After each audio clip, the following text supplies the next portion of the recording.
ada satu kali, ada orang Kristen itu ibadah. Ya ibadah, ketika saya lewat di depan rumah itu, saya dengar pengkhotbahnya sedang membahas tentang pernikahan. Saya mulai merapat ke situ, saya mengintip, saya dengar. Yang saya dengar waktu itu, dia mengatakan bahwa pernikahan orang percaya itu terjamin. Hanya maut yang bisa memisahkan. Jadi tidak ada perceraian. Saya intip, saudara, lalu saya rasanya ingin masuk, tapi di rumah orang itu ada salib, saudara. Di situ saya aduh, itu rumah orang kafir rupanya ini. Saya mundur, tapi saya sudah mendengar firman itu.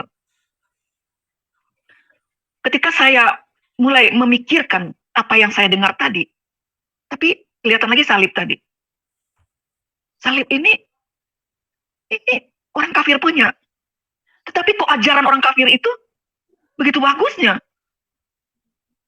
Itu yang terngiang-ngiang di telinga saya.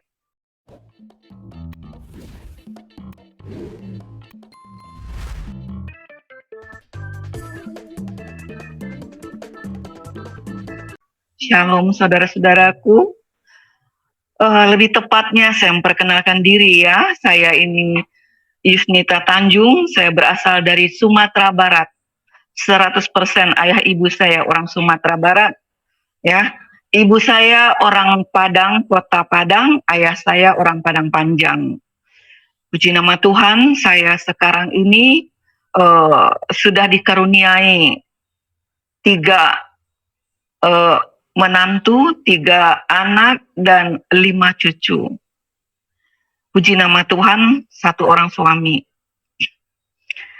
Dan saya bersyukur sekali kepada Tuhan jikalau saya bisa mengambil bagiannya di dalam kehidupan saya melayani, atau bagian saya yang paling tepat itu saya ingin menjadi saksinya Tuhan. Ya. Banyak orang bertanya, juga termasuk Pak Yusuf, bagaimana kok bisa ya Ibu menjadi pengikut Kristus? Ya, tentu saya tidak pernah bercita-cita, tidak pernah berkeinginan ya untuk menjadi orang Kristen, apalagi menjadi pelayan Tuhan. Ya, menjadi pelayan Tuhan di dalam perjalanan hidup saya sangatlah tidak mudah. Tetapi sekarang ini saya merasakan seberat apapun beban yang harus saya pikul, saya sadari sekali bahwa saya tidak sendiri. Saya bersama dengan Tuhan. Inilah kelebihan dari apa yang diajarkan oleh Yesus kepada pengikutnya. Immanuel, dia menyertai kita. Ini yang paling sangat ya diharapkan oleh setiap orang. Ternyata dia menyertai kita, berarti dia bersama dengan kita. Jadi dia tahu apa saja yang kita lakukan. Dan dia juga tahu kalau kita memiliki beban, dia tidak akan biarkan kita memikul sendiri. Itu yang menjadi poin saya sampai hari ini, bahwa Tuhan menyertai saya, itu sangat luar biasa. Bapak Ibu yang dikasihi oleh Tuhan Yesus Kristus, saya 5 bersaudara. 5 bersaudara, 1 laki-laki dan 4 perempuan.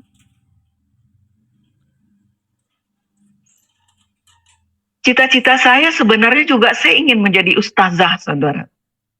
Jadi dari 5 saya bersaudara, saya tamat Al-Quran, ya mengaji saja ya, mengaji. Nggak mengkaji ya saudara ya, itu nanti naik ke tingkat selanjutnya. Saya mengaji karena pertama juz amma, lalu Al-Quran. Ya kalau untuk mengaji saja saya bisa. Ya. Tetapi ada hal-hal yang sangat membuat saya itu harus banyak bertanya di dalam diri saya. Saya dibesarkan di tengah-tengah keluarga yang boleh dikatakan otoriter, saudara.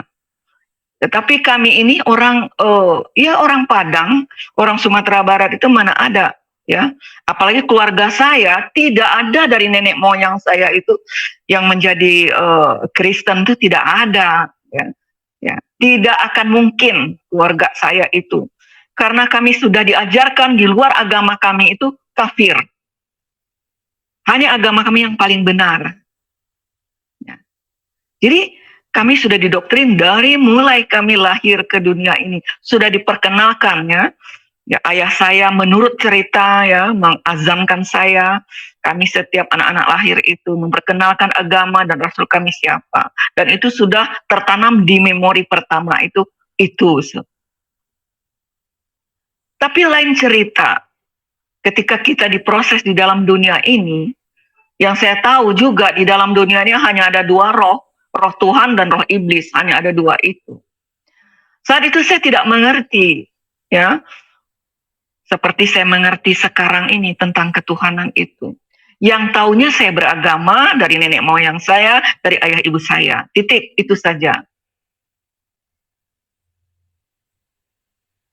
Tetapi ketika saya menjalani kehidupan itu, ya tentu saja kita di dalam keluarga besar itu, ada yang kita butuhkan, yang kita dapatkan di dalam keluarga itu. Sebagai anak waktu itu, kami membutuhkan kasih sayang orang tua, sudah pasti itu. Saya melihat teman-teman saya, bagaimana mereka bisa bercanda dengan keluarga mereka, terutama dengan ayah. Ya, mereka digendong, ya, dipeluk. Kalau ayah pulang begitu sangat menyenangkan. Saya tidak mendapatkan itu, Bapak Ibu. Saya tidak mendapatkan itu. Pertama-tama ya, mulai saya agak buat umur 8 tahun begitu, sampai umur 9 tahun itu, saya membutuhkan itu gitu. Sampai saya ada iri hati dengan teman-teman saya, kok dia bisa ya berkasih sayang dengan ayahnya. Ayah saya kalau pulang, Bapak Ibu ya, itu sangat menakutkan. Sendalnya saja, sepatunya saja itu kalau kedengaran, itu rasanya berpisah roh ini dari badan. Ayah pulang begitu. Ayah hanya bicara kebanyakan pakai pukulan, pakai tendangan. Ya. Semua kami anak-anak, tidak ada yang terkecuali. Apalagi ketika dia marah, saya melihat bagaimana kakak-kakak saya dipukulin. Kalau kakak saya sudah dipukulin, saya pun, kami semua kebagian, walaupun kami tidak salah. Nah, itu terus berlangsung di rumah, di keluarga besar saya. Sejak itu saya timbul pertanyaan, kami ini orang beragama, kami ini orang punya Tuhan. Tetapi kenapa kok hidup seperti neraka ini? Karena 5 tahun saja kami sudah diajarkan bagaimana puasa, bagaimana sholat, itu sudah diajarkan. Dan semua kami harus sholat. Tetapi kenapa tidak ada kebahagiaan? Itu di keluarga saya ya. Saya nggak tahu di keluarga yang lain. Tetapi ini yang saya ceritakan saya dan keluarga saya. Dan itu banyak saksinya. Nah sejak itu mulailah saya dendam dengan keluarga saya. Saya dendam sekali terutama kepada ayah saya itu. Kebencian saya terhadap ayah saya ini sangat luar biasa. Terlebih ketika saya umpamanya melihat ibu saya menangis, ibu saya benar-benar terpukul sekali setiap ayah saya pulang itu, yang dia tidak dapat ceritakan ke anak-anaknya. Dia menangis sambil menutup mukanya dengan bantal terisak-isak. Tapi ketika kami mulai bertanya, ya saya suka ya, waktu saya urut-urut ibu saya, kadang-kadang saya bertanya, kenapa, ada apa itu? Rupanya ayah saya menikah lagi. Ayah saya menikah lagi. Di dalam pikiran saya waktu itu, bukankah itu perintah dari agama? Kenapa sih kok harus sedih, harus tersiksa begitu? Ya, jadi situ saya mulai bertanya-tanya, kenapa kok begitu? Cuma ibu saya mengatakan, kamu belum mengerti, nanti kalau kamu sudah besar, kamu baru mengerti. Ya, mengerti tidak mengerti, saya sudah mendengar bahwa hal itu biasa. Baik lewat ustadz-ustadz saya, yang diajarkan boleh berpoligami, boleh. Gitu. Tapi kenapa ketika itu terjadi, tidak ada sukacita? Ya. Bukankah itu melakukan perintah dari Allah itu gitu. Itu menjadi PR saja sama saya. Ya bagaimana bahagia Bapak Ibu. Ibu saya itu istri keempat dari 16 istri ayah saya. Tentu saja ya, perempuan mana ya saya pikir ya. Saya salut benar saya katakan. Dengan orang-orang yang dipoligami itu dia mengatakan dia bahagia. Wah, saya sangat salut sekali. Tapi kalau saya, ternyata keluarga saya tidak bisa ya bersuka cita ketika itu terjadi. Otoriter ayah saya ini luar biasa, saudara. Ayah saya ini juga paranormal. Di kebencian saya sama ayah saya ini, ya, bukan saja ketika dia memukuli saya. Ya, saya juga ketika saya mendengar kesaksian dari Joyce Meyer itu, saudara ya, dari Suicide Hating, bagaimana dia diperlakukan dalam pelecehan seks ya, oleh ayahnya, oleh kakaknya. Begitu dia masuk ke dalam area itu, membuat dia tidak stabil jadi manusia. Dan saya juga hampir diperlakukan seperti itu oleh ayah saya. Kalau saya tidak lari malam hari itu, saudara, saya tidak mengerti apa yang terjadi dalam hidup saya. Jam 3 malam saya lari di tengah malam itu. Ketika saya akan diperlakukan ya tidak wajar oleh ayah itu. Tentu saja kebencian saya ya ada alasan yang kuat, saudara. Tetapi catat baik-baik, saya ini orang beragama. Dan kami sholat, saudara. Ayah saya serah, kalau kami tidak sholat, itu ayah siapkan rotan. Nah itu yang terjadi di dalam keluarga besar saya. Pada satu kali kami ke Jakarta, saudara. Dari Padang ke Jakarta. Karena ibu saya ini mengajak saya dan adik saya untuk menyusul kakak saya yang 2 orang perempuan sudah lebih dahulu ke Jakarta. Maksud hati waktu itu mau berlibur saja, saudara. Tetapi ketika saya melihat ibu saya, kami naik kapal laut, saudara. Ibu saya menangis di kapal itu. Dengan terisak-isak dia melihat ke laut. Lalu saya tanya, ada apa? Ibu kok menangis? Kan enak kita mau ketemu kakak. Oh rupanya ibu dan ayah saya itu bercerai, saudara. Diam-diam ayah saya menjatuhkan talak ke ibu saya. Bagi ibu saya itu mungkin satu pukulan ya. Tapi bagi saya mendengar itu, aduh, kalau dahulu saya bisa berteriak, alhamdulillah, saudara. Wah, akhirnya orang yang jahat itu ya pergi dari keluarga kami. Yang selalu setiap itulah entahkah dosa atau tidak, saya tidak mengerti Bapak Ibu. Kalau kami sholat bersama, yang ada di hati saya melihat ayah saya itu, saya sumpah serapah. Sampai saya katakan, kenapa ya Allah, engkau tidak ambil orang ini? Tabrak kek sama mobil atau mati mendadak kek disambar petir. Karena jahatnya itu sangat, saudara, membuat saya benar-benar, saya katakan, dendam saya terhadap ayah saya sangat luar biasa.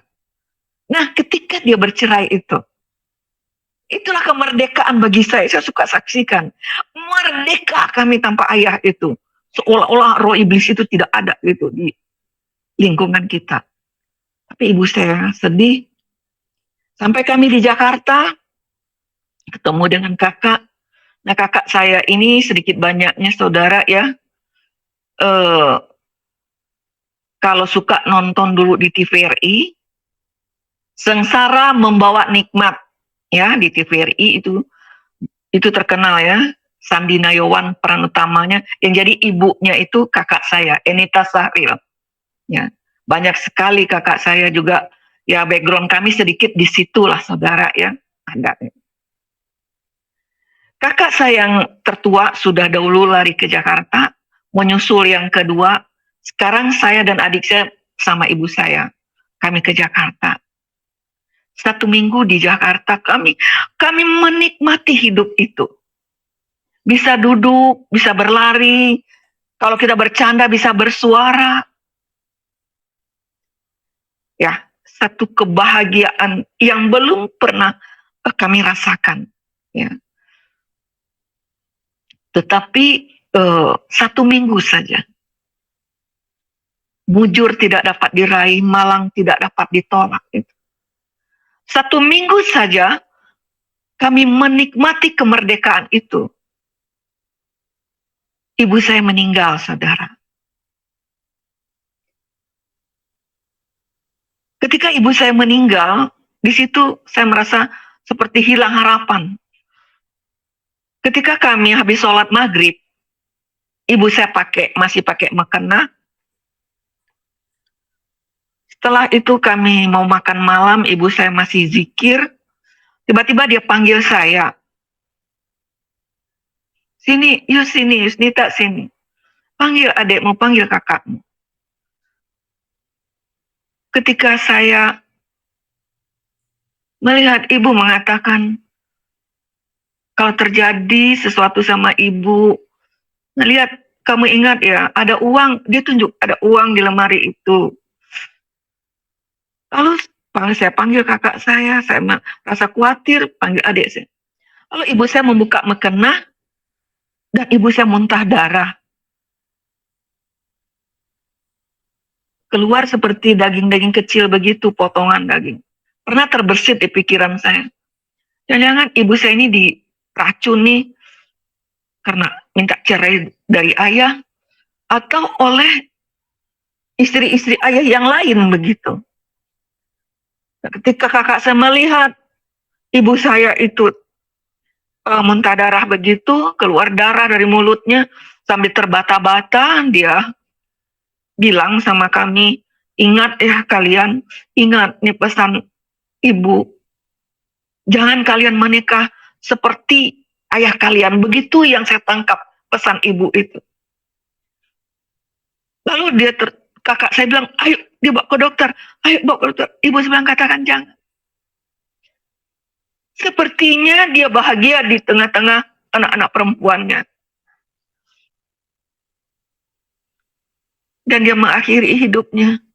Lama-lama dia merunduk. Akhirnya dia menghembuskan nafasnya terakhir. Hanya 1 minggu kemerdekaan itu. Hanya 1 minggu. Itu membuat saya, terutama saya dengan adik saya yang paling kecil itu, seperti kami kehilangan harapan. Karena kalau ayah ini memukuli kami, ibu ini melindungi. Terlebih adik saya yang kecil itu, dia lekat sekali sama ibu. Di situ rasa putus asa itu sungguh menghantui kehidupan terutama saya dengan adik saya. Yang kami takutkan kalau ayah datang,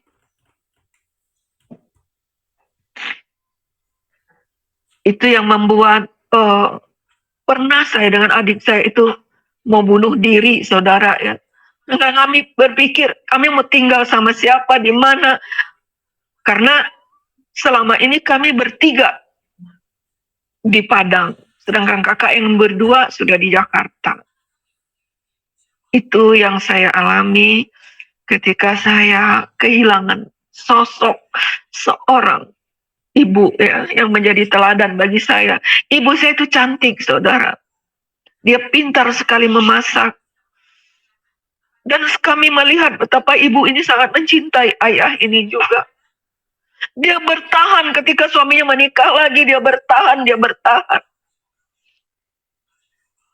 Yang saya pikir, mungkin ibu saya makan dalam ya, saudara ya. Makan hati kata orang itu. Tetapi menjadi pertanyaan besar bagi saya. Mengapa ibu saya setelah berhubungan dengan Allah, dia habis sholat maghrib, saudara, keluar kata-kata sumpah serapah itu, Sepertinya dia dendam juga dengan ayah saya itu.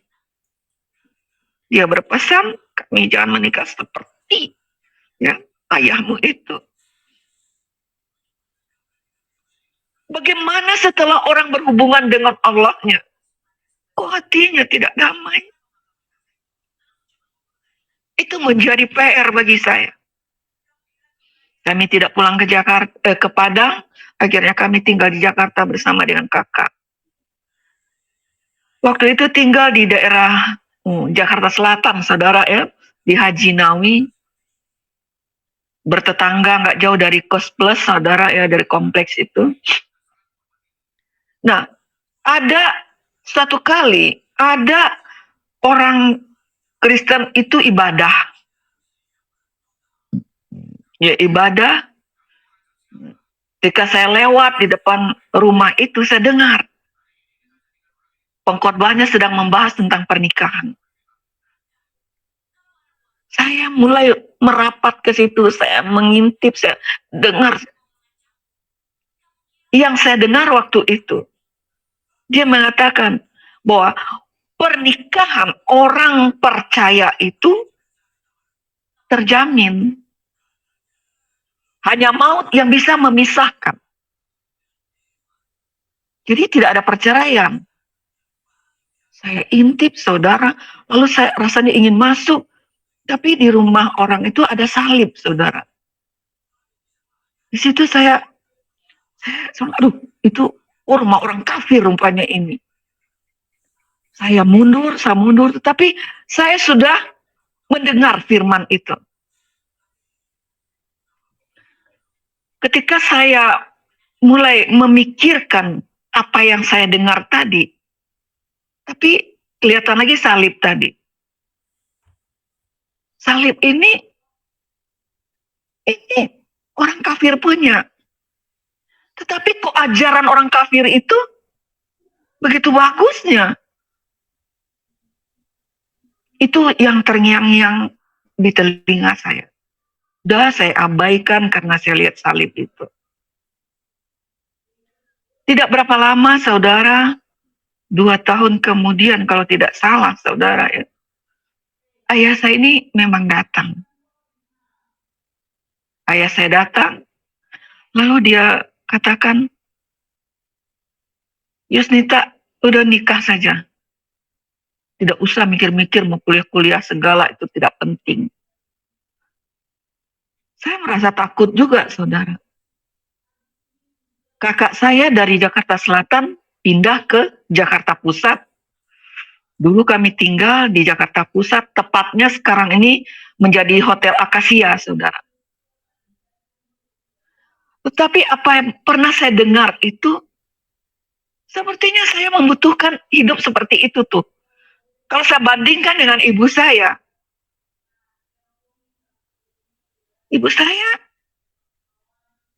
dipoligami, menderita. Tapi ajaran orang kafir ini kok bagus sekali begitu. Di situ saya mulai. Suatu kali saya sama adik saya, kami berunding berdua. Rasanya nggak kuat juga ya kalau mau tinggal sama ayah, sama keluarga begitu. Nah kita kabur aja. Kita kabur. Nah kebenaran adik saya punya pacar, saudara. Dia sudah siap-siap mau kabur. Dia kabur ke Surabaya. Lah tinggal saya. Saya bilang juga, saya sudah cari juga di Keramat Raya itu banyak orang Kristen, orang Ambon, saudara. Saya mau cari orang yang jago berkelahi, saudara. Kalau adik saya itu memang karena dia mencintai, barangkali dia kabur. Kalau saya enggak, saya ingin melampiaskan dendam saya ini. Saya ingin mendapatkan seorang laki-laki bisa jadi pelindung saya. Kalau nanti saya menikah, ayah saya datang, atau saya berpacaran, ayah saya datang. Kalau dia mau pukul saya mau adu domba. Jadi, bukan adu domba, adu kambing. Ya. Saya mau adu. Saya ingin melampiaskan bagaimana adik saya dipukul, kakak saya dipukulin. Itu membuat saya benar-benar benci dengan ayah saya ini. saya akan membalas dendam itu. Nah, pendek cerita, saudara, dikenalkan, saya tanya sama teman saya di Keramat Raya itu, ada nggak di sini yang jago berkelahi? Oh banyak, dia bilang. Sini banyak ambon-ambon jago-jago di sini. Yang paling suka berantem deh. Akhirnya dia kenalkanlah saya dengan seorang Nyong Ambon, saudara. Dia lihat ganteng juga orang itu. Nah, akhirnya saya mulai mendekati. Pendek cerita, saudara, nggak susah-susah ya nembak orang Ambon itu. Kan saya dulu juga nggak jelek-jelek amat ya, badan langsing, rambut panjang, ya melenggang lenggok yang kemari ya. Itu kalau nggak ada ayah, kita kan bebas merdeka, saudara ya. Lalu saya cerita, ada teman saya bapaknya jahat sekali. Saya cerita gini-gini, hampir jadi perkosa sama bapaknya. Ih, dia bilang itu bapak apa setan itu? Ya gue pikir dia setan kali. Gue berani nggak lawan setan? Bagus sama apa ya, gue nggak takut. Jangan bener, kalau ceweknya datang ke kamu, lalu dia ngadu, kamu mau nggak nolong dia? Mau. Nah kalau ceweknya itu gue gimana? Hah? Ya bang. Nah itulah perkenalan pertama saya dengan dia, saudara. Ya, saya ingin melampiaskan dendam saya itu. Akhirnya saya juga siap-siap, saya harus kabur dari rumah. Lalu dibawa seknya. Saya cerita-cerita, akhir orang tuanya bilang, gak apa-apa kalau Yusnita mau sama Simon, ya gak apa. Ya Mi, pasti saya gak disetujui sama ayah saya. Ya gak apa-apa, kesini aja, gak apa-apa, Mami tampung di sini. Nah memanglah saudara ya, ayah saya mana setuju dia. Tapi aneh juga waktu itu, kalau saya ingat-ingat ya waktu itu, saudara ya. Saya punya saudara sepupu tinggal di Tanjung Priuk, saudara. Ya, dia fanatik sekali juga. Tapi saya cerita, saya suka panggil dia Taci, saudara ya. Cici, aduh, saya nggak mau dijodoh-jodohin kalau nikah, Ci. Apa nanti Ci kenalin sama si itu? Nanti setuju. Nggak, Ci. Ini ada nih teman-teman saya. Oh, kamu banyak tuh. Saya ambil foto teman saya yang cowok-cowok ini banyak. Saya jejer, saudara. Cici coba kasih tahu sama ayah. Coba, kan dia itu dukun. Coba lihat mana tuh yang cocok sama saya. Satu kali diadakan pertemuan, enggak pertemuan, saudara. Kalau ayah saya ini datang, saudara suka ngumpul begitu. Lalu dia tanya, dia bilang sama ayah saya, lah si Yusnita ini ternyata ada teman-temannya. Coba deh lihat mana nih yang cocok. Dia lihat, dan tadi baca-bacain, saya nggak ngerti, saudara. Aduh, ada ini saya, ini. Yang dia tunjuk yang Kristen, saudara. Yang Ambon ini. Jadi waktu itu saya udah kasih tahu sama saudara sepupu saya itu Kristen. Tapi Pak, dia itu kafir. Wah ya, saya ngamuk, dia ambil apa, dia kejar saya, saudara. Sejak itulah saya lari dari rumah. Dan saya pergi ke keluarga Simon ini, saudara. Dan saya diterima di situ. Gak lama saya dinikahkan di situ. Nah ayah saya tahu, dia katakan kalau lari ke situ, mereka juga sudah pecah telur ayam satu begitu loh, saudara. Ya, artinya saya dicabut dari rumpun itu, dibuang, tidak diakui. Jadi ayah saya itu ya hampir rata-rata lah kalau orang Padang itu, saudara ya, apalagi orang Minang ya, saya punya adat istiadat begitu ya. Ayah saya, wah, marahnya setengah mati. Sudah nggak usah dicari-cari, sudah. Nah begitu akhirnya saya dinikahkan secara catatan sipil. Saya menikah waktu itu tahun 74. Waktu itu boleh dua agama. Ya, saya tidak pernah ingin jadi Kristen, saudara. Tujuan saya hanya itu. Kebenaran secara negara boleh dua agama. Nah, saya bersyukur sekali, alhamdulillah banget itu, saudara. Setelah itu di catatan sipil, lalu maminya mertua saya ini bilang, Habis nikah, kalau orang Kristen itu habis nikah itu harus didoakan. Oh, didoakan. Oh ya, nggak apa-apa, Mi, didoakan. Didoakan, tetap masuk ke gereja, saudara. Sudah ada pendeta di situ. Aduh, saya sakit hati melihat salib itu, saudara. Saya bilang, aduh, bukan ayah saya saja yang jahat. Ternyata orang Kristen ini juga penipu, pembohong.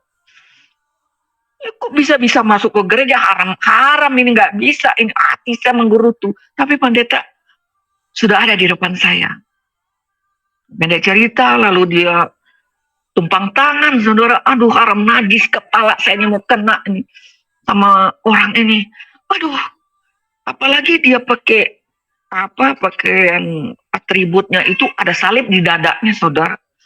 Itu benar hati saya benar sumpah serapah kembali, saudara. Sudah, akhirnya dia tumpang tangan. Dia tumpang tangan, kalau tidak salah saya ingat-ingat dulu pendeta Sapulete, saudara. Nah, dan tidak lama kemudian saya merunduk ke bawah. Dia taruh lagi tangannya ke bawah. Saya nggak mau senggol, saudara. Dia suruh lagi merunduk. Akhirnya saudara mentoklah kepala saya di ubin. Di situ dia doakan. Ya.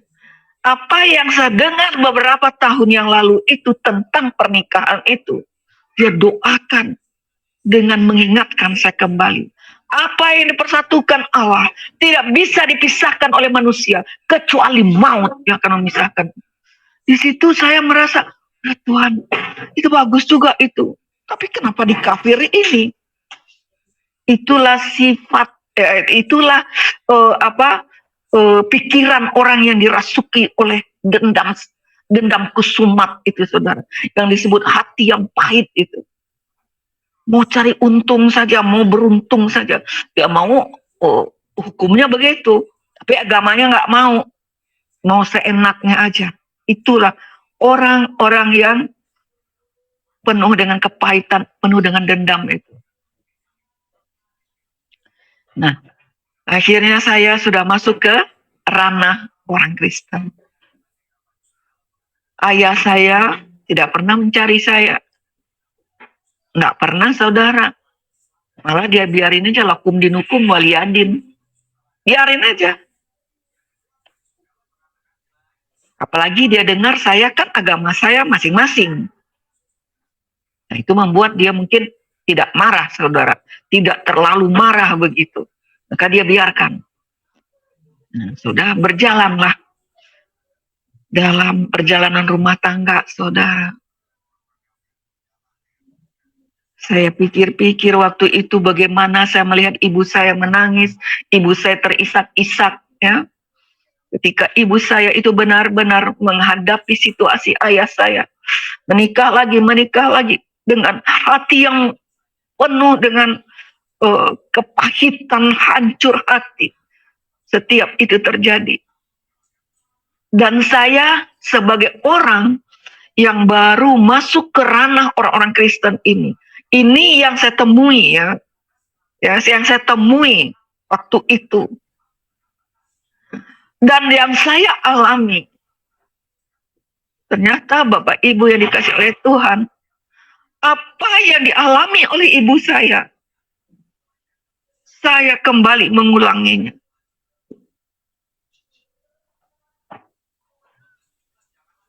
Kalau saya lihat mereka rajin beribadah, bergereja, mengadakan upacara Natal ini dan itu, Paskah, semuanya. Tidak ada hari-hari Minggu tuh mereka semua sibuk ke gereja. Bahkan melayani di gereja. Tapi mengapa kasih itu tidak muncul di dalam diri mereka? Kalau dia punya kasih, tidak mungkin dia bisa melakukan itu. Terutama untuk saya. Yang berselingkuh tetap selingkuh. Berjudi, mabuk. Kalau ditegur, marahnya dari, waduh, saya terjebak di dalam suasana seperti itu.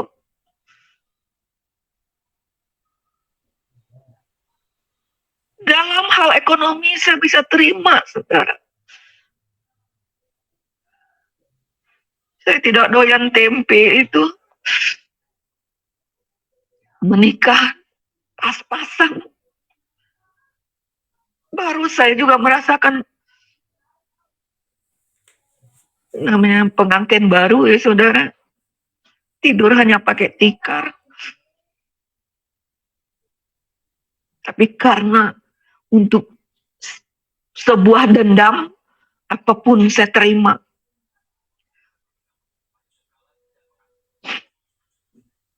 Tiga 13 tahun saya menikah, dapat 3 anak. Haram bagi saya akan mengikuti agama dia. Bahkan anak-anak saya. Yang pertama dan kedua, ketika mulai masuk sekolah, saya masukkan di pesantren Darun Najah di Jakarta Selatan, di Ulu Jami itu saudara. Saya tinggal di situ. Saya bilang, sudah begini caranya, udah hidup saya tersiksa. Apalagi kalau saya pikir-pikir waktu itu, mulai dari saya belajar ya meneladani ibu saya di dalam melayani keluarga saya. Dalam hal memasak, apapun saya kerjakan sendiri. Biar dia pulang mabuk jam 2 malam, jam 1 malam. Dia itu senang kalau masakan itu hangat-hangat. Jadi saya sudah siapkan semuanya. Saya belajar memberikan yang terbaik. Tetapi tetap saja suami saya lebih memilih tetangga-tetangga, nona-nona yang manis di luar situ.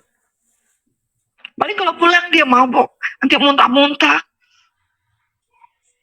Baru-baru lama-lama ribut setiap hari. Dendam saya tidak terlampiaskan. Akibat dendam itu akhirnya saya mengalami satu kepahitan yang luar biasa. Bertambah saya dendam kepada laki-laki ini.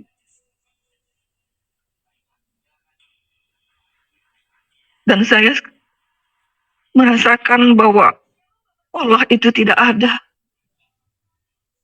Allah itu bagi saya waktu itu tidak ada berkuasa.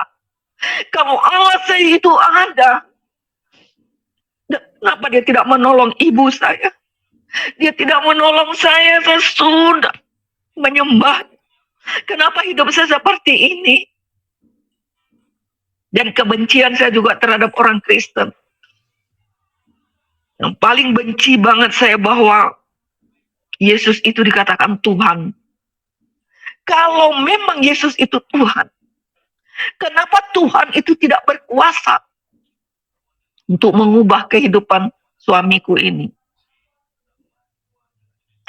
Atau ke orang-orang yang saya temui itu, saudara.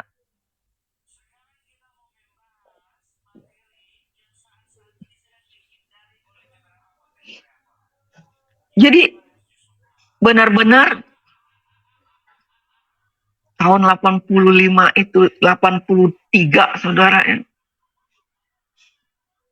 Saya udah mulai goncang rumah tangga saya.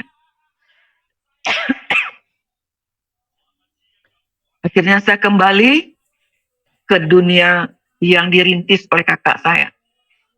Kayak dunia drama begitu saudara ya, di TVRI, di TPI. Memang udah cari duit saja, duit yang penting duit. Ya.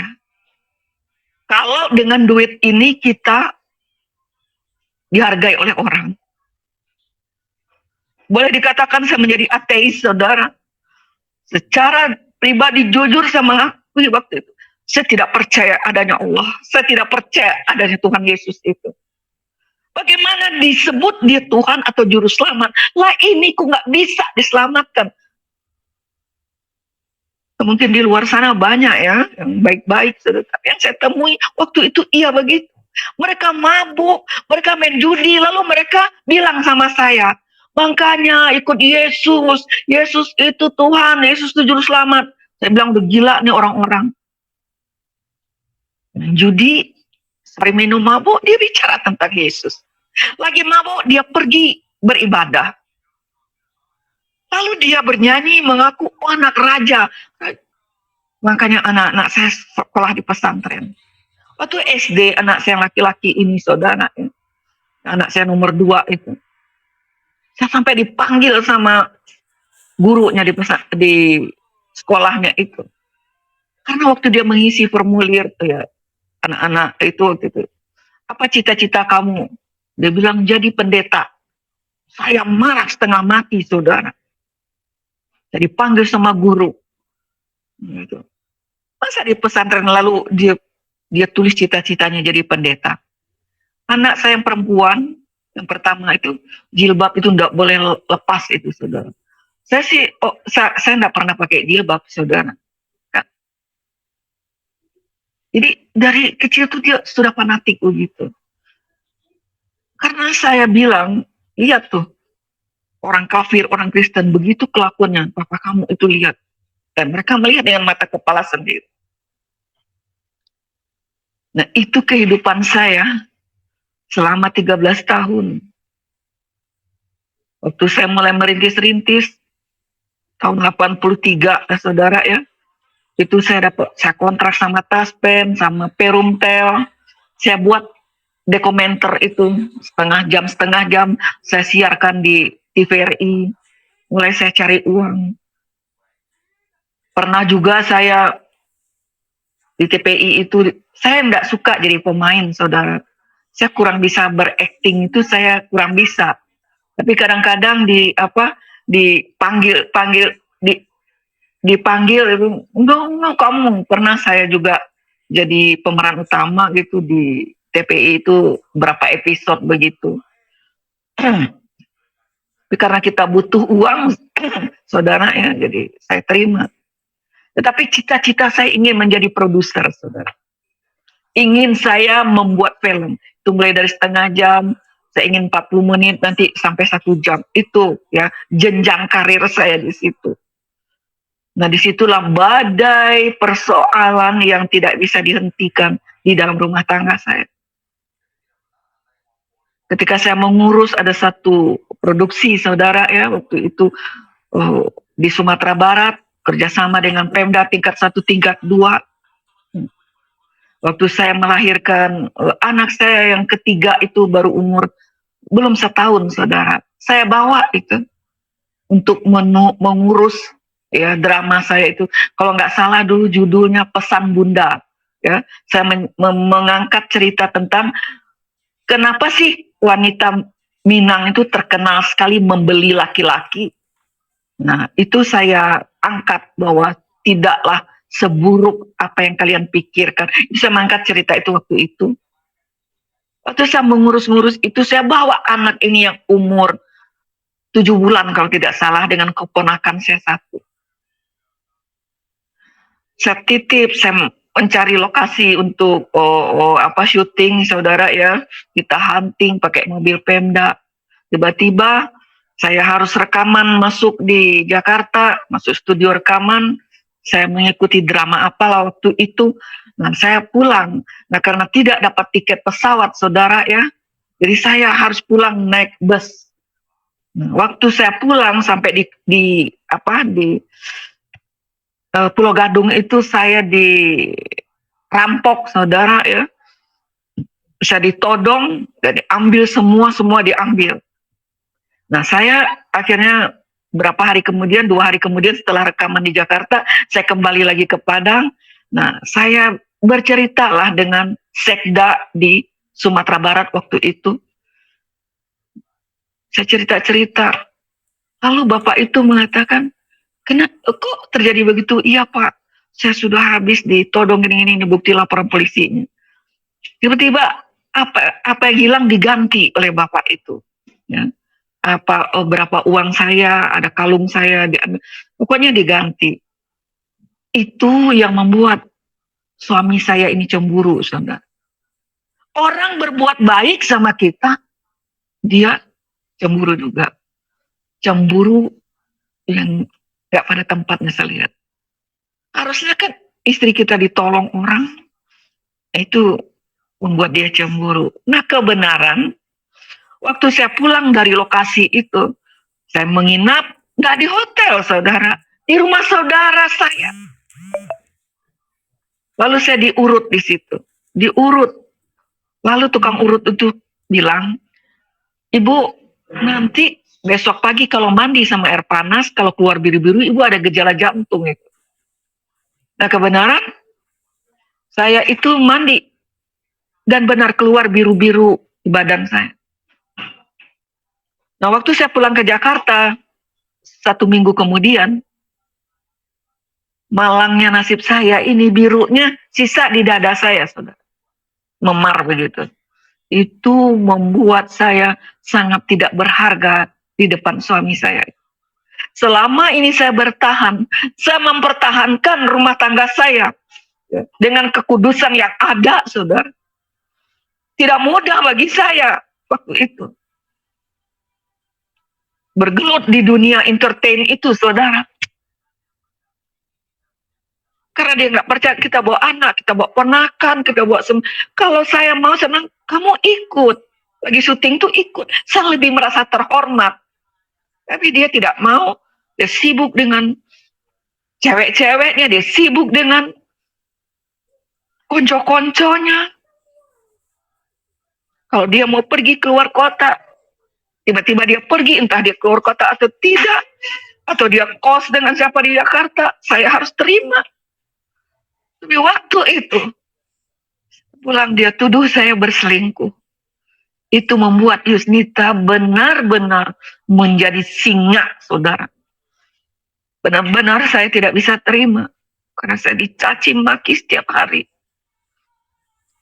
Maaf kata, kadang-kadang kalau saya habis dari TV, dari mana, mulut kasarnya. Aduh, kalau orang Ambon itu, saudara, kayak dua kepribadian, kok dia baik-baik banget. Tapi ketika dia jahat, lebih jahat dari Herodes, saudara. Saya katakan, dia tidak bisa menghindar. Emang ada biru. Sedang pergi, tanya ke Padang. Tanya saudara, saya tahu, saya udah bilang. Saya bilang sama saudara sepupu saya, sepantaran saya. Pasti saya dituduh yang enggak ini. Ya bilang dong. Suruh telepon saya ke sini. Tapi ya, memang sudah nasib saya seperti itu. Di situ saya memberontak, saudara, habis-habisan. Saya sudah bersumpah, dia kata, injak Al-Quran kamu. Dan saya bersumpah, saya sampai melakukan itu, biar terkutuk saya sama anak-anak. Oh, dia bilang, itu enggak Alkitab saya. Injak, dan bersumpah, dan saya bersumpah juga. Tapi tetap dia tidak mempercayai saya. Di situ hilang, di situ saya semakin tidak percaya adanya Allah itu. Saya tidak percaya orang Kristen itu ada Tuhan Yesus. Saya nggak percaya, saudara. Mengapa tidak ada pengampunan begitu? Mengapa bisa memfitnah seperti itu? Seperti tidak ada yang membela saya. Nah, itu yang membuat akhirnya saya benar-benar hanya uang sudah. Saya sudah meniti karir saya. Situ timbul keberanian saya. Yusnita Tanjung. Bapak saya preman besar, saudara. Di Padang Panjang itu, kalau ada yang pergi ke Padang Panjang, saudara, sampai sekarang saudara sepupu saya masih ada di situ. Kati Basa, itu ayah saya. Nggak ada sama siapapun, dia takutnya nggak ada, saudara. Dan saya juga dibesarkan istilahnya sebagian masa remaja saya di Jakarta. Dan besar 13 tahun di tengah-tengah preman Jakarta Pusat ini. Hal berantem apa saya lihat mereka itu sudah biasa.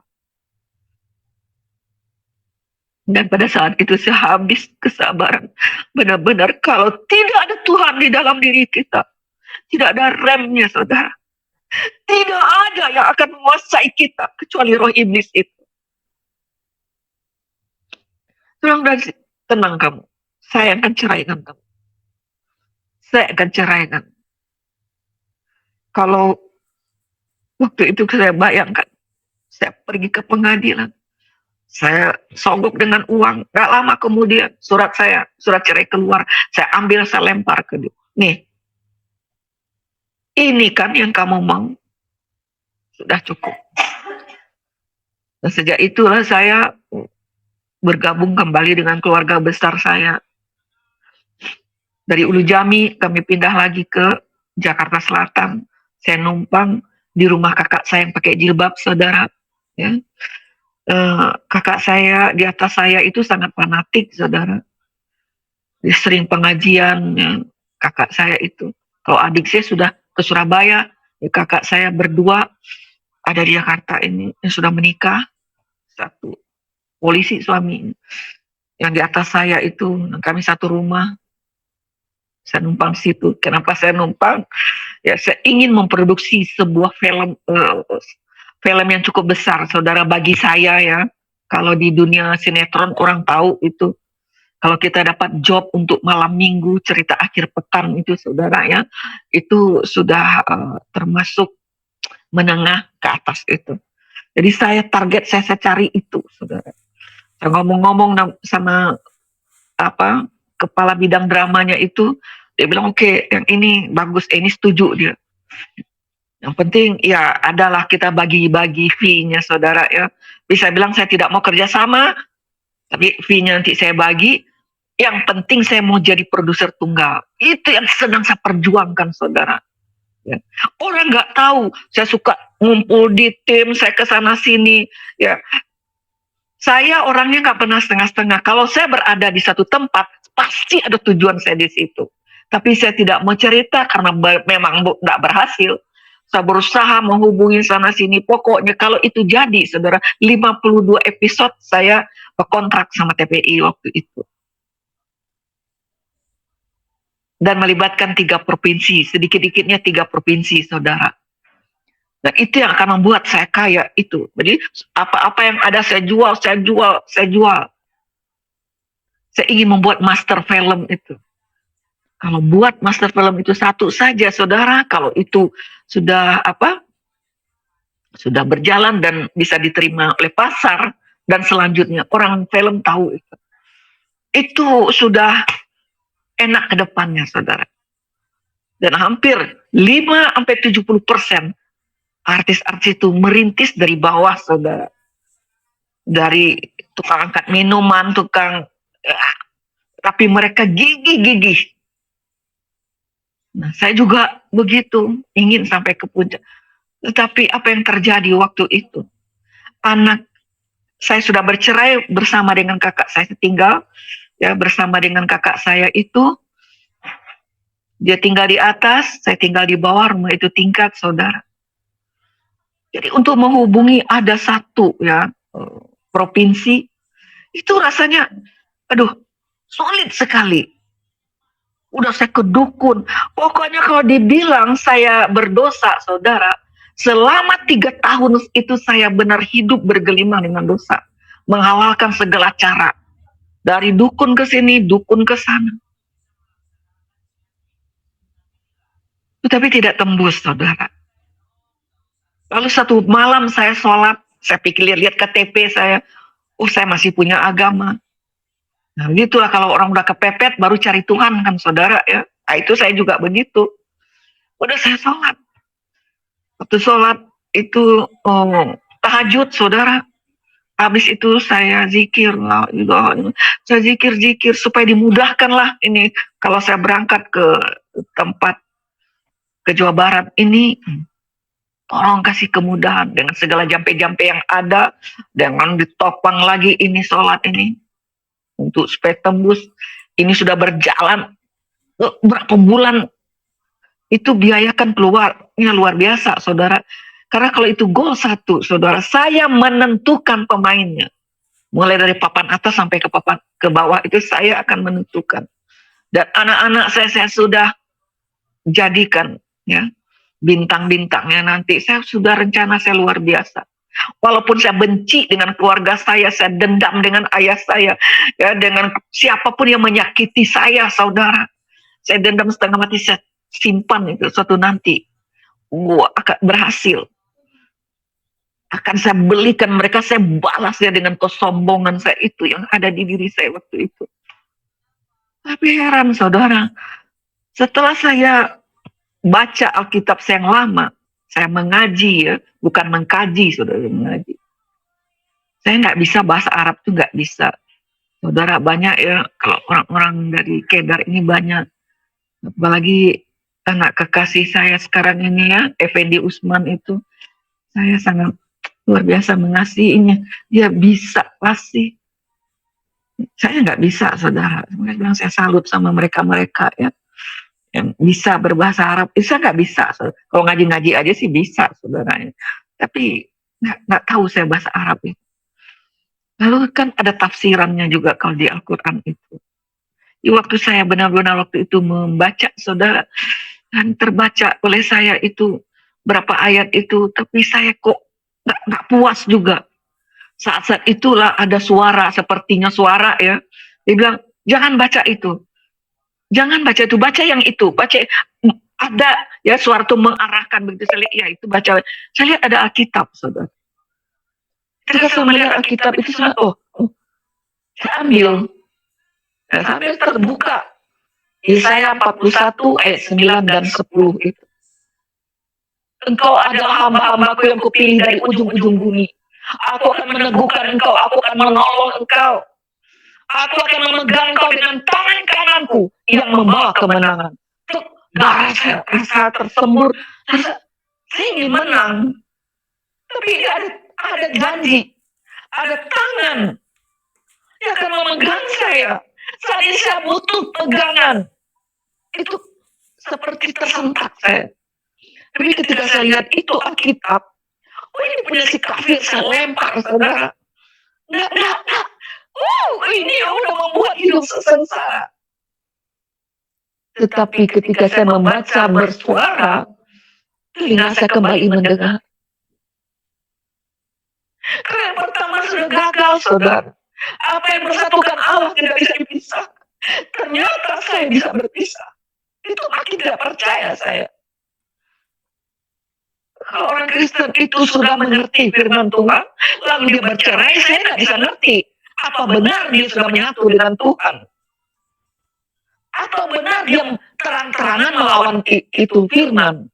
Kalau yang sudah mengerti, saudara ya. Apapun alasannya, firman, ya amin, titik. Nggak bisa ditawar-tawar. Maka saya tidak percaya bahwa Alkitab itu asli. Alkitab itu palsu. Kenapa orang-orang ini bisa bercerai? Orang rajin ke gereja. Di dalam ketidakmengertian saya dulu. Saya berpikir seperti itu. Nah, itu sebabnya ketika saya membaca itu, yang keduanya agak berbeda.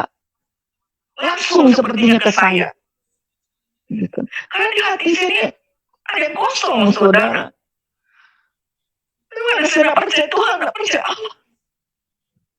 Hati saya penuh kepahitan dan dendam luar biasa.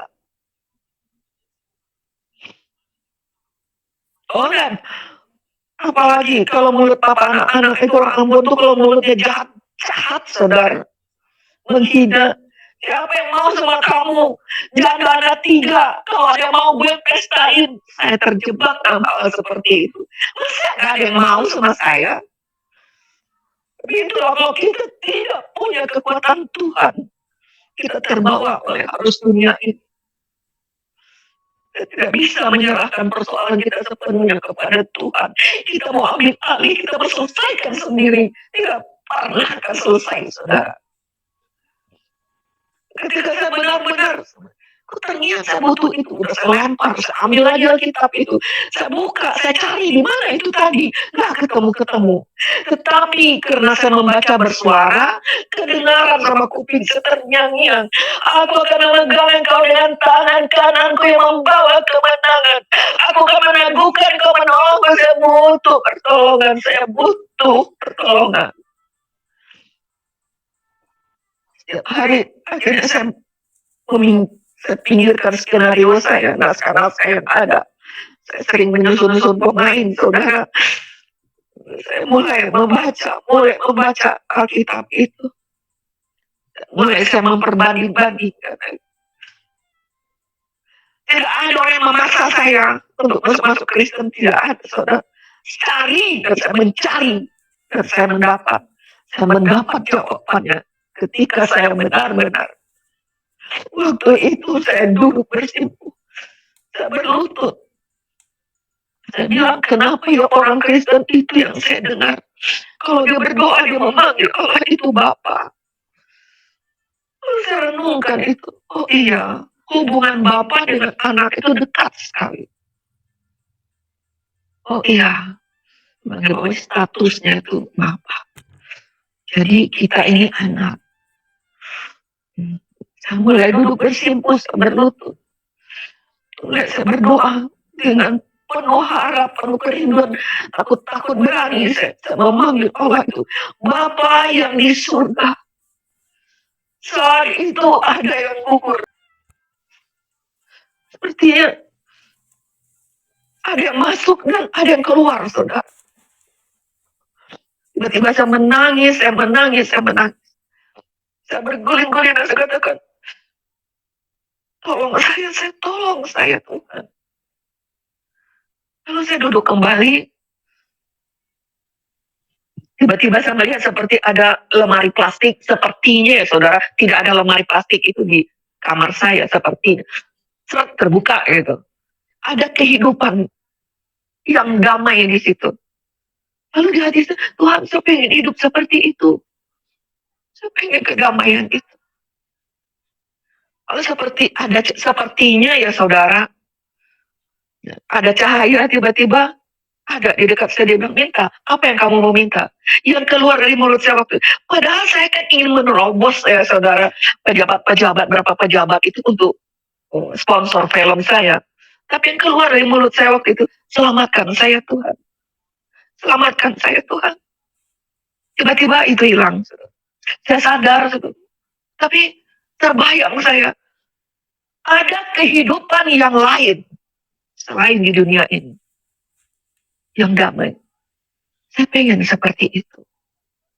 Dan sejak itu ya, saya merasakan ada jamaah, ada yang kosong, ada kamar yang kosong di hati saya yang sampai saya tidak percaya Tuhan, tidak percaya kalau orang Islam kan Allah, kalau kita kan Tuhan ya saudara ya, orang Kristen Tuhan. Saya lebih tepatnya begitu saja ya, karena saya jadi penginjil ini bukan saja di darat saudara ya, 16 tahun saya menginjil lewat radio saudara ya, lewat udara itu memang agak sulit juga saudara ya. Waktu itu Om Yusnita Tanjungnya ada di darat, jadi Tuhan kasih pelayanan saya itu lewat udara saudara, 16 tahun saudara ya. Saya sering memakai Tuhan saudara. Kalau Allah itu saudara huruf besar semua, dengan Allah ada huruf kecil. Kalau dalam kita audio saja saudara, kalau suara saja itu memang sulit membedakannya di Alkitab itu. Nah, akhirnya saya memakai kata lebih tepat ya, kan ada di kamus kita juga ya, di Alkitab Tuhan, saya lebih cenderung Tuhan. Karena juga ada ya, itu suatu alasan bagi saya memakai kata Tuhan itu lebih tepatnya untuk saya. Karena asyhadu alla ilaha illallah, asyhadu anna Muhammad Rasulullah. Tidak ada Allah selain. Berarti ada Tuhan selain Allah. Saya balik saja, tidak ada Allah selain Tuhan. Itu saya saudara ketika saya memakai kata Tuhan itu, karena itu lebih tepat bagi saya untuk pekerjaan saya sebagai penginjil saudara. Waktu itu saya benar-benar merasakan bahwa Tuhan itu masuk ke hati saya dan ada yang gugur. Ketika ada gugur itu mulai saudara, mulai saya ini menyadari Yusnita Tanjung tidak ada apa-apa. Kau bukan siapa-siapa. Kau seonggok tanah. Kalau kau hidup itu karena Tuhan menghidupkan kamu. Orang yang penuh dengan dosa, saya kata saya yang paling berdosa. Ampuni saya Tuhan, ampuni saya Tuhan. Dan saya merasa ringan. Mulailah saya membaca Alkitab itu. Saya ingin tahu. Lalu saya katakan saya butuh pembimbing. Siapa ini? Udah sekitar hampir 1 bulan saudara ya. Saya membaca. Saya suka renung-renung sendiri. Oh iya ya. Ketika saya suka mengajarkan ke orang-orang. Jangan baca-baca Alkitab saja. Kalau kau tidak ada kerinduan untuk ingin tahu siapa Tuhan. Karena ketika kita ingin, mau tahu, maka Tuhan akan memberi tahu. Karena banyak orang baca Alkitab, udah tamat kata dari kitab Kejadian sampai ke Wahyu berkali-kali, hidupnya nggak pernah berubah, karakternya nggak pernah berubah, saudara. Tapi ketika kita merindukan, baca Alkitab itu dengan kerinduan, buat Tuhan sedang berbicara dengan kita, apa yang Dia katakan, lakukan saja. Lakukan saja. Itu yang terpenting, saudara. Jadi mulai, oh saya merenungkan itu, saya harus melakukan itu. Oh begini. Tapi saya butuh pembimbing. Akhirnya Tuhan, ya, semua sudah terjual, saya sudah tidak lagi ke TPI, ke Taman Ismail, ke TVRI, sementara uang tidak ada. Itu juga saya hutang karena biaya produksi itu mahal, saudara. Kalau sekarang ini 2M sampai 3M lah untuk memproduksi satu itu. Satu master film itu. Tidak, karena itu hutang kiri kanan, nanti kan dibayar, saudara ya. Kalau itu sudah selesai, aduh untungnya sangat luar biasa, saudara. Orang kalau sudah memproduksi itu, aduh kayak Raffi Ahmad itu, saudara, kan mulai dari nol, dari kecil dia dulu. Itu dunia itu benar-benar surga, dunia itu di situ. Tapi untuk merintis itu hampir semua orang, saudara. Ngos-ngosan dulu. Saya hutang banyak untuk biaya operasional kan, saudara ya. Untuk mau hunting di sini, situ sini kan 3 provinsi ya yang akan kita pakai lokasi-lokasi. Nah, di situ saya merasakan bahwa saya butuh pembimbing. Akhirnya Tuhan, saya tanya kemana ini saya? Dan Tuhan tuntun saya ke Bapak Pendeta KM Yusuf Roni. Lalu saya ceritakan semuanya. Pak Yusuf Roni hanya mengatakan kepada saya waktu itu, dia katakan, Yusnita, Bapak tanya sekarang ini. Hanya satu Bapak tanya dulu. Percayakah kamu bahwa Yesus itu juru selamat? Saya jawab, percaya Pak, cukup. Jangan banyak-banyak dulu, itu dulu. Benar, pertama-tama kita harus percaya dulu kepada Tuhan Yesus itu. Itu disebut iman, saudara. Dan di situ saya merasakan mendapat orang yang tepat untuk saya. Akhirnya saya pulang, jadi saya baca-baca. Saudara, saya lagi baca-baca, datanglah ngintip-ngintip nih kakak saya yang fanatik itu, namanya Rita, saudara. Dia bilang, loh, kok kamu itu nggak keluar-keluar, kok diam-diam di kamar aja, ada apa ini? Enggak, saya ambil naskah saya lagi siapkan ini, diatur-atur pemain. Tiba-tiba dia lihat Alkitab, saudara. Dia bilang, kamu ini, waduh, dia marah setengah mati. Kamu jadi kafir. Kamu mau ikut Kristen ini. Enggak, Kak, lihat deh Kak di ini. Saya udah tahu itu. Jangan kamu. Mungkin itu dia mulai trompet ya ke ayah saya, ke keluarga saya yang lain. Akhirnya satu kali ayah saya datang, diam-diam dia bawa saya ke kamar saya. Dia marah setengah mati. Anak setan kau ini ya. Dia bilang gitu.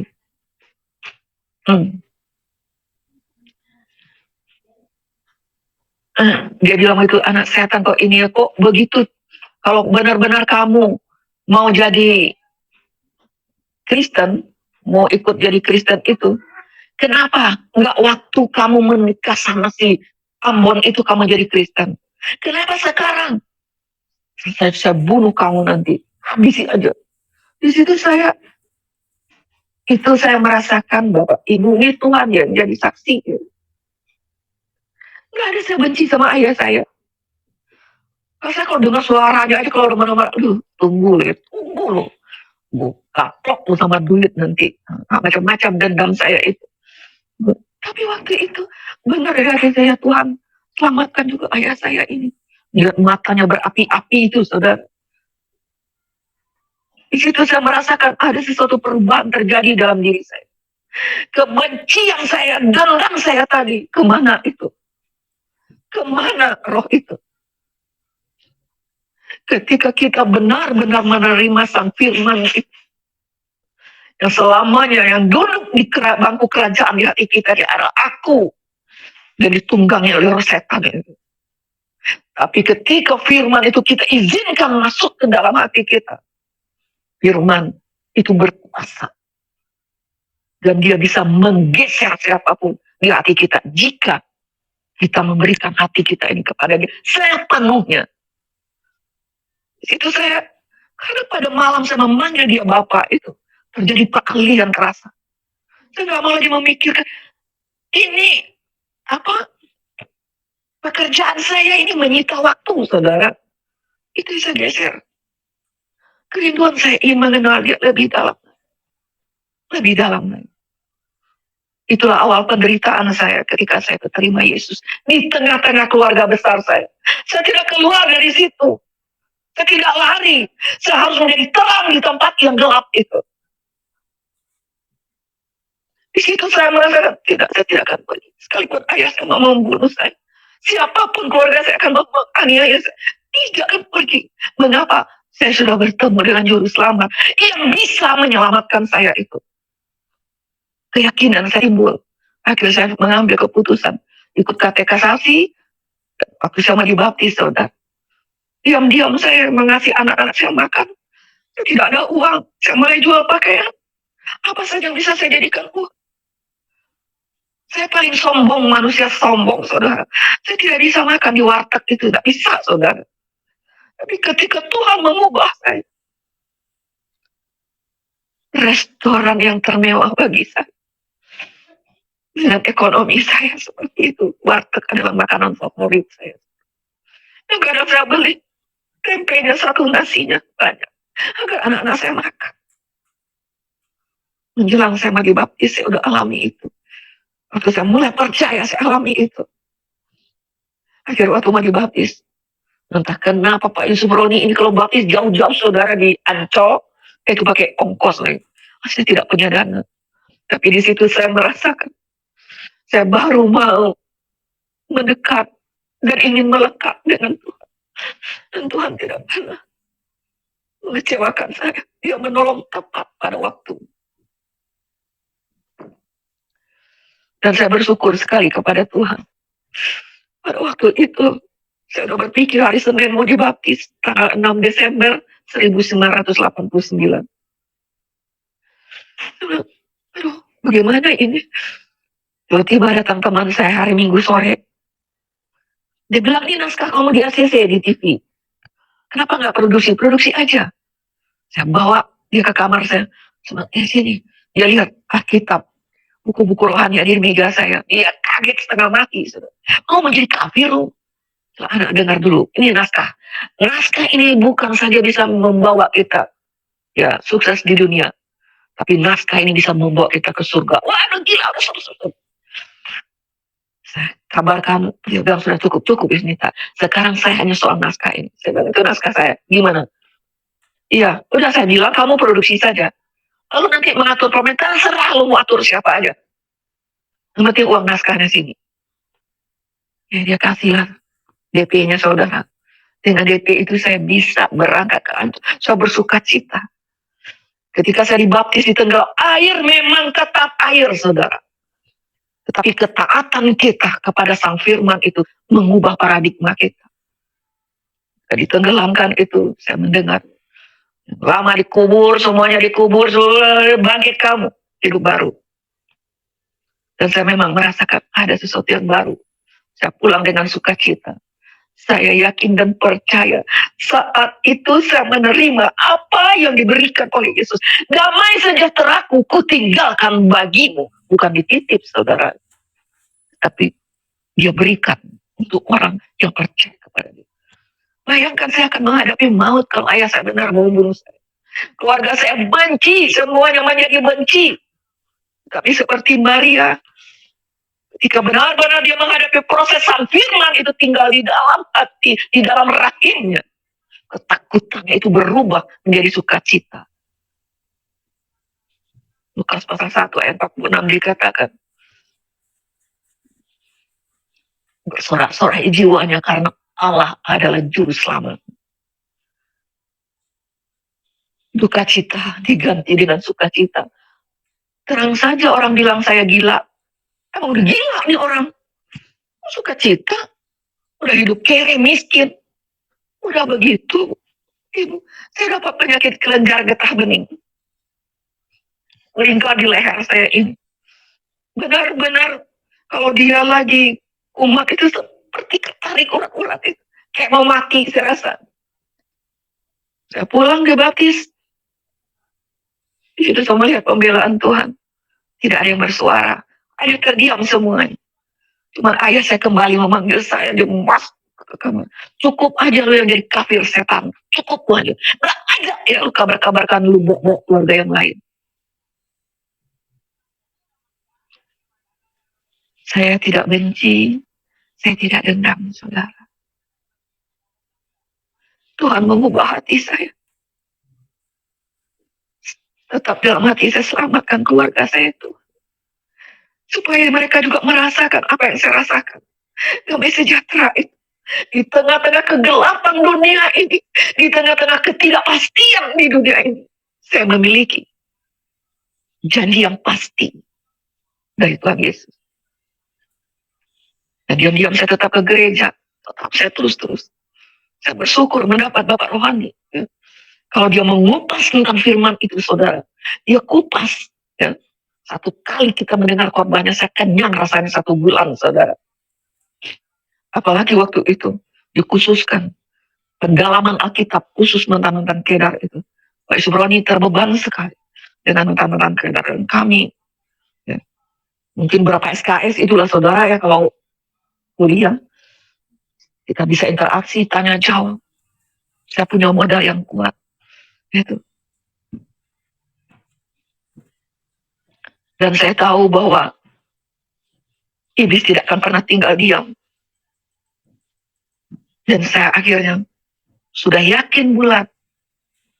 Dan saya sudah mengerti sesuai ya kemampuan saya waktu itu untuk menangkap pesan-pesan Tuhan.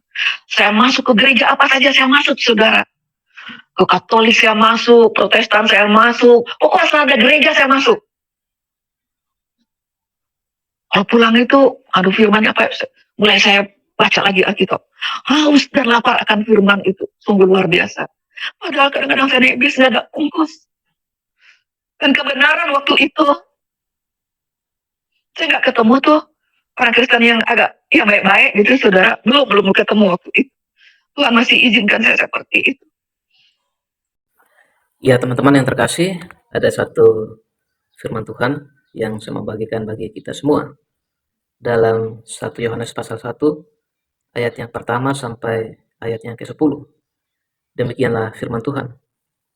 Apa yang telah ada sejak semula, yang telah kami dengar, yang telah kami lihat dengan mata kami, yang telah kami saksikan, dan yang telah kami raba dengan tangan kami, tentang firman hidup, itulah yang kami tuliskan kepada kamu.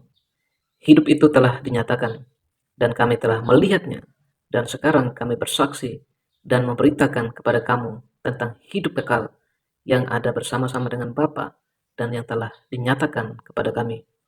Apa yang telah kami lihat dan yang telah kami dengar itu, kami beritakan kepada kamu juga, supaya kamu pun beroleh persekutuan dengan kami, dan persekutuan kami adalah persekutuan dengan Bapa dan dengan Anaknya, Yesus Kristus. Dan semuanya ini kami tuliskan kepada kamu, supaya sukacita kami menjadi sempurna. Dan inilah berita yang telah kami dengar dari Dia, dan yang kami sampaikan kepada kamu. Allah adalah terang, dan di dalam Dia sama sekali tidak ada kegelapan. Jika kita katakan bahwa kita beroleh persekutuan dengan Dia, namun kita hidup di dalam kegelapan, kita berdusta dan kita tidak melakukan kebenaran.